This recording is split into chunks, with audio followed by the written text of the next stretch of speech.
반갑습니다. 김용민 대표입니다. 오늘 김용민의 주식 랭킹에서는 세계 최고인데 이 주식은 여전히 주가가 바닥입니다. 앞으로 세계 시장을 다 먹을 겁니다. 라는 내용으로 영상을 준비해 왔습니다.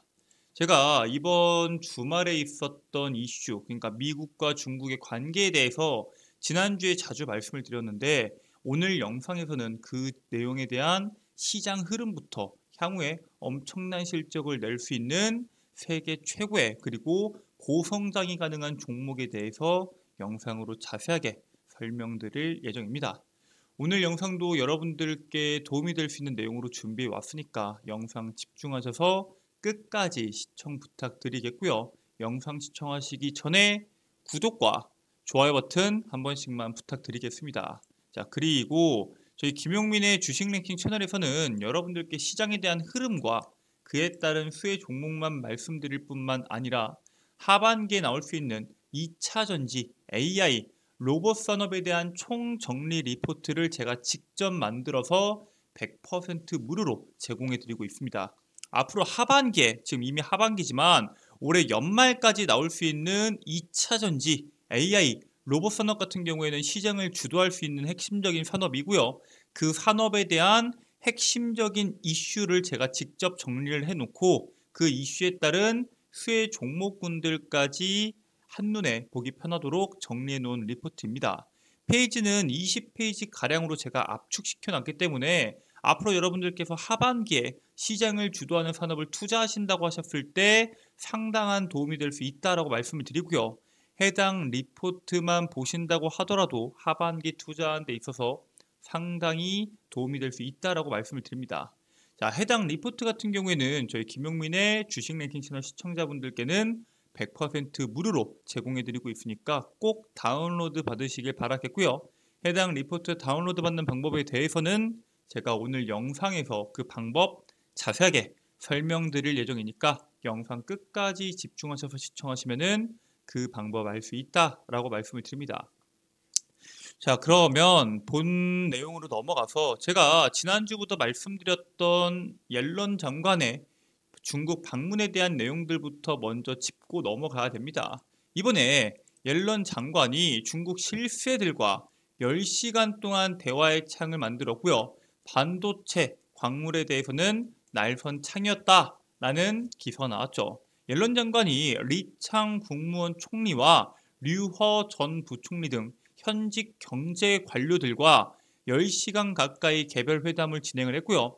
미국과 중국 모두 다 3박 4일에 걸친 옐런 장관의 방중을 계기로 대화 채널 복원의 필요성에 공감을 했습니다. 즉 서로가 서로를 어느 정도 견제하고 있긴 하지만 사실 극악으로 치닫게 되면은 양국 모두에게 피해가 간다는 걸 알고 있기 때문에 적절한 대화 채널 복원에 대한 필요성에 대해서는 공감한 게 맞아요. 하지만 핵심 갈등 사안인 미국이 중국에 대한 첨단 기술 통제 그리고 중국의 핵심 광물 수출 제한에 대한 조치 등 해법을 찾는 데에는 실패를 했고요. 결국에는 중국이 광물 수출 제한 확대를 시사하면서 바이든 행정부도 중국에 대한 첨단 산업 해외 투자 제한 등 추가적으로 여러 가지에 대한 규제가 시행될 예정이다라는 내용들이 시장에 나오고 있습니다. 자, 근데 우리가 여기서 주목해야 되는 거는 아니 우리나라 같은 경우에는 중국과의 관계도 중요하고 미국과의 관계도 정말 중요한데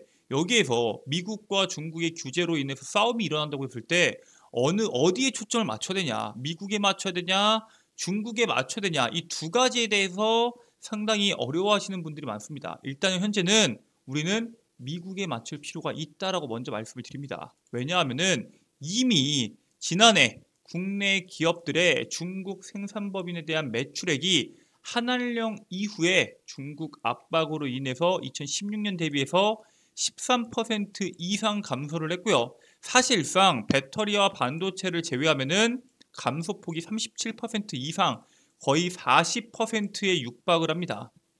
이게 2016년도 이후에 이 중국에서 매각하거나 청산한 국내 대기업의 중국 생산법인 수가 무려 46곳에 달하고요. 이들 법인의 매출 규모만 20조 원에 육박합니다. 이미 중국이 한알령 등 우리나라 기업들을 압박을 해서 우리나라에 대한 규모가 이미 많이 줄어들었고요.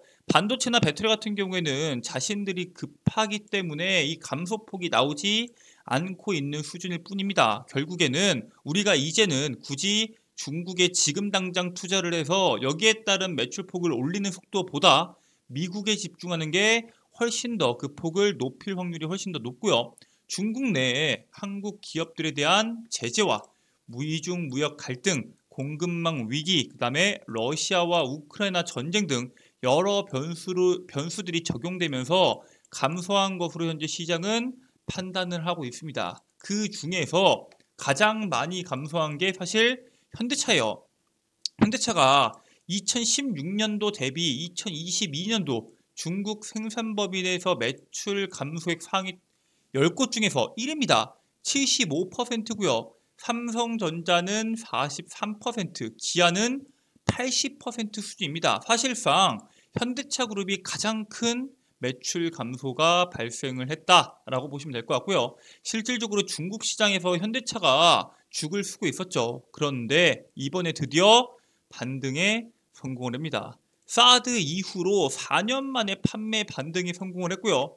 지금 일각에서는 중국의 부활 신호탄을 쐈다라는 내용들이 나오고 있습니다. 실질적으로 계속적으로 떨어지고 있던 판매 실적이 이번에 2023년도 들어서 처음으로 반등에 성공을 했고요. 이 부분에 대해서 정확하게 여러분들께 말씀을 드리자면은 현대 자동차의 올 상반기입니다. 중국 시장 판매량이 10% 넘게 상승한 건 맞습니다. 상반기 중국 판매량이 두 자릿수 이상 증가한 것은 2013년 이후로 10년 만의 기록이고요. 엄청나게 오랜만에 이러한 호재가 나왔고요. SUV 등 투입 차종을 늘리고 브랜드 이미지를 재구축한 덕분에 차이나 쇼크에서 벗어나서 실적 회복 발판을 마련했다라는 분석들이 나오고 있습니다. 이게 사드가 터지기 전에 2016년도 기준에서 현대차가 중국 시장에서 113만 대에 대한 판매가 나왔습니다. 그런데 2017년도 사드 보복부터 흔들리더니 현대차가 결국에는 계속적으로 떨어졌고요. 판매량이 결국에는 현대차는 생산 설비 효율화로 전략을 재정비를 합니다.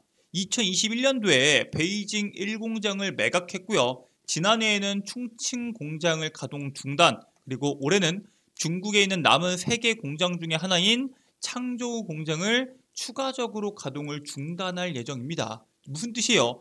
어차피 중국 시장에서 이 판매량이 급증할 수는 없기 때문에 생산 설비의 효율화로 인해서 결국에는 생산 설비를 줄이고 생산량을 줄여서 중국에 집중하는 게 아니라 지금 많이 팔리고 있는 국가에 집중하겠다는 거죠. 우리나라에 대한 판매량은 어차피 현대차가 꽉 잡고 있고 지금 집중해야 되는 시장은 유럽 시장과 미국 시장이 있겠죠. 그렇기 때문에 선택과 집중을 하겠다라고 현재 현대차가 판단을 했다라고 보시면 될 것 같고요. 실제로 현대차랑 기아 같은 경우에는 미국에서 IRA에 대한 보조금이 없죠. 그럼에도 불구하고 미국 전기차 시장에서 점유율 2위를 차지합니다. 제가 이거를 보고 이 전기차 시장에서가 아니라 전체 내연기관차를 포함해서 2위한 게 아닌가라고 의심을 해봤는데 실제로 중국뿐만 아니라 미국에서도 상반기 전기차 판매량이 11% 증가하면서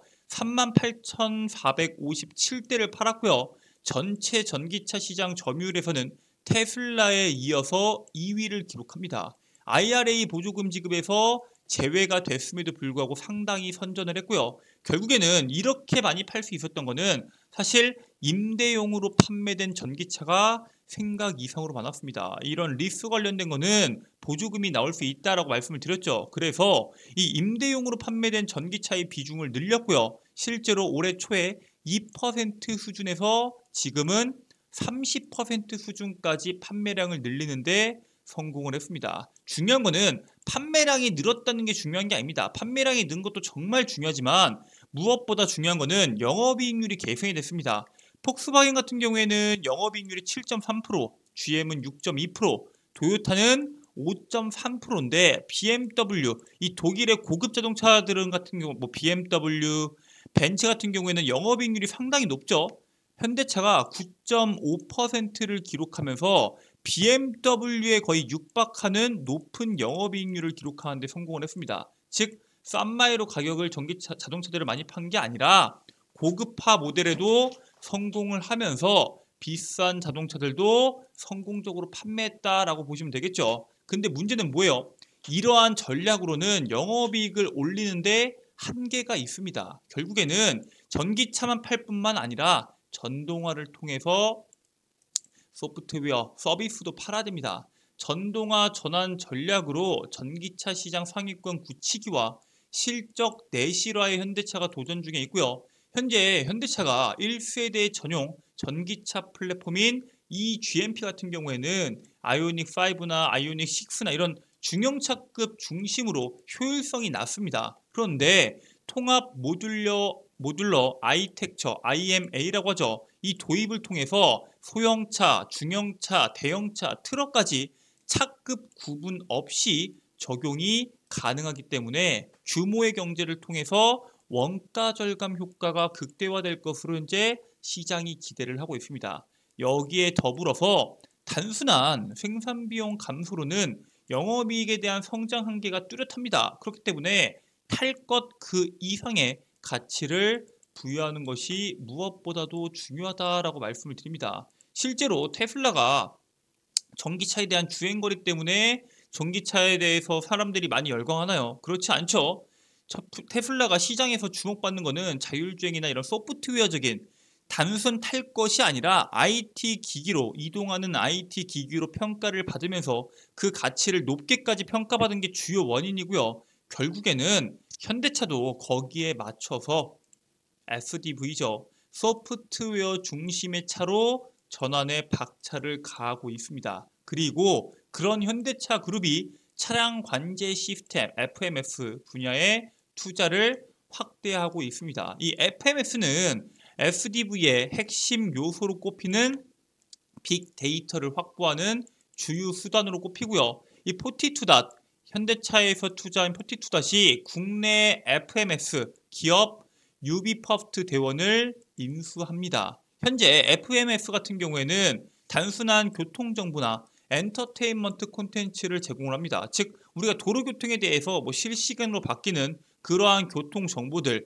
내비게이션으로 넘겨주는 그러한 정보들, 간단한 부분에 대해서만 상당한 제공이 되고 있지만 향후에는 차량을 원격으로 관리해주는 FMS가 안정적인 주행 핵심의 기술이 될 것이다 라고 시장이 판단을 하고 있습니다. 실제로 그 기술이 상당히 중요하기 때문에 현대차 입장에서는 사실 단순히 승차감 그리고 차량의 완성도 단차가 얼마나 있냐 이런 부분이 아니라 소프트웨어, 통제, 운전 이 부분에 대해서 상당히 주목을 하고 있고요. 이번에 현대차의 정의선 회장이 인텔에 방문을 했죠. 이번에 정의선 회장은 인텔의 아일랜드 캠퍼스에 방문을 했고요. 글로벌 반도체 공급망 재편 움직임을 파악하고 차량용 반도체의 원활한 수급 방안을 모색하기 위한 움직임으로 평가를 받고 있습니다. 지금 자동차에 들어가는 반도체들 200개에서 300개의 반도체 칩이 들어가지만 레벨 4 자율주행 단계로 넘어가면은 2000개 이상의 반도체가 필요하면서 최소 10배 이상은 커질 것으로 예상이 된다라고 이야기가 나오고 있습니다. 실질적으로 코로나 시대 때 차량용 반도체에 대한 중요성이 상당히 떨어졌었죠. 왜냐? 핸드폰만 해도 1년에 수백 대, 수천 대, 수억 대가 팔리는데 자동차에 대한 판매량은 스마트폰에 비해서 판매량이 적잖아요. 심지어 자동차에 들어가는 그 당시 2020년도에는 지금보다 반도체가 덜 들어갔습니다. 하지만 이제는 자동차에 대한 판매량도 늘면서 거기에 더해서 거기에 들어가는 자율주행 단계에 높아지면 높아질수록 반도체도 많이 들어가기 때문에 이 부분에 대해서 차량용 반도체에 대한 중요성도 계속해서 높아지고 있다라고 보시면 될 것 같고요. 현대차가 준비 중인 SDV 전환의 핵심 기술을 확보하기 위한 움직임이 가속화되고 있다라고 보시면 될 것 같습니다. 자, 여기까지만 본다고 하더라도 앞으로 현대차에서 소프트웨어 그리고 자율주행 부분에 대해서 얼마나 주목하고 있는지 대략적으로 알 수가 있습니다. 자, 그런데 아니 지금 이번에 EV9에서 뭐 레벨 3, 뭐 G90에서 레벨 3 운전하는 거 알겠다. 근데 4단계, 5단계 언제 갈 수 있냐 물어보실 수 있습니다. 실제로 4단계와 5단계에 대한 가능성이 계속적으로 시장에서 주목받고 있는데 그 선두에 여전히 테슬라가 서 있는 게 맞습니다. 일론 머스크는 올해 테슬라가 완전 자율주행차를 내놓을 수 있다라고 공언을 합니다. 사실 여기에 대한 가능성은 둘째 치고 일론 머스크가 공언을 했다라는 것은 실제로 말을 한 내용이고요. 인간의 개입이 필요 없는 완전 자율주행 상태에 매우 근접해 있으며 미국 도로에서 테스트를 마쳤다라고 발언합니다. 그래서 그는 이것은 추측일 뿐이지만 올해 말에는 완전 자율주행 또는 4에서 5 레벨의 자율주행을 달성할 수 있을 것이다라고 강조를 하고요. 실질적으로 완전 자율주행은 사실 안 된다고 하더라도 우리가 기대하는 거는 4단계 수준을 기대해 보겠죠. 과거에도 일론 머스크가 비슷한 예측을 몇 번씩이나 했는데 예측들이 정확하진 않았었죠. 하지만 그는 그 부분에 대해서 인정을 하고요. 지금은 그 어느 때보다 자율주행 레벨 4단계, 5단계 혹은 완전 자율주행에 근접해 있다라고 생각한다라고 언급을 직접적으로 하게 됩니다. 자, 그렇기 때문에 자율주행에 대한 중요성이 다시 한 번 더 강조가 될 확률이 상당히 높습니다. 자, 그런데 아니 테슬라에 대한 자율주행에 대한 이슈들은 워낙 많이 나왔었고 그렇다고 이 자율주행이 정말로 돈이 될 수 있냐? 이거 제대로 된 기술만 나오지 않으면은 오히려 제조사 입장에서는 손실이 날 수 있는 거 아니냐라고 물어보실 수 있습니다. 실질적으로 0단계부터 2단계까지는 운전자 잘못이죠. 근데 3단계부터 5단계까지는 제조사 잘못입니다. 즉 3단계가 넘어가는 순간부터는 제조사들이 상당히 더욱더 신중을 기하게 될 텐데 이 기술이 정말 나올 수 있는 거 맞냐? 지금 다른 기업들은 어디까지 왔냐 물어볼 수 있습니다. 그리고 그 기업들 중 선두는 바로 애플카가 여러분들이 주목하셔야 되는 이슈입니다. 사실 애플이 자동차 출시 계획과 관련한 정보를 정식으로 공개하지 않았죠. 그래서 애플카 출시 여부를 두고 다양한 추측들이 나옵니다. 애플카 나오는 거 맞냐? 아니다. 애플카는 나오지 않고 사실 애플이 그 안에 들어가는 소프트웨어 사업만 진행할 수 있다.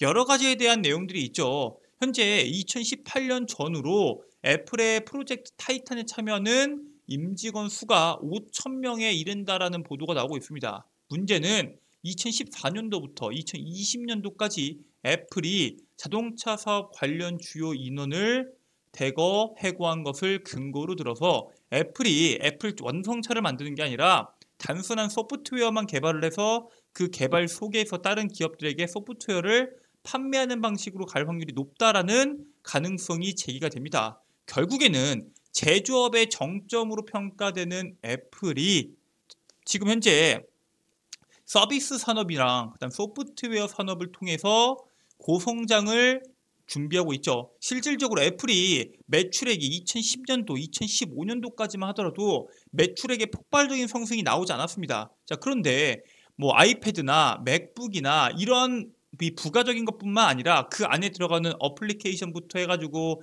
서비스 산업에 대한 매출 비중이 20%가 넘어가면서 전체적인 매출 비중이 늘어났고요. 그렇기 때문에 애플은 지금 현 상황에서 사람들이 핸드폰을 지금 한 대 쓰는 사람이 2대까지 쓸 수 있지만 3대, 4대 쓸 수는 없잖아요. 전 세계 인구 수는 정해져 있고 사실 그 안에서 애플이 갖고 갈 수 있는 캐파는 정해져 있기 때문에 더 이상 매출에 대한 캐파가 늘 수 없다라는 것을 정확하게 인지를 했고요. 그렇기 때문에 더욱더 서비스 산업과 소프트웨어 산업에 뛰어들 확률이 상당히 높다라고 보시면 될 것 같습니다. 그래서 이 자율주행이랑 소프트웨어에 대한 기술력이 앞으로 시장에서 주목받을 것이다 라고 말씀을 드리는데 자, 그러한 시장이 온다고 했을 때 여러분들께서 주목하셔야 되는 종목이 있습니다. 일단 첫 번째 종목은 슈어소프트입니다. 얘네는 국내 유일 미션 크리티컬 소프트웨어 시험 점증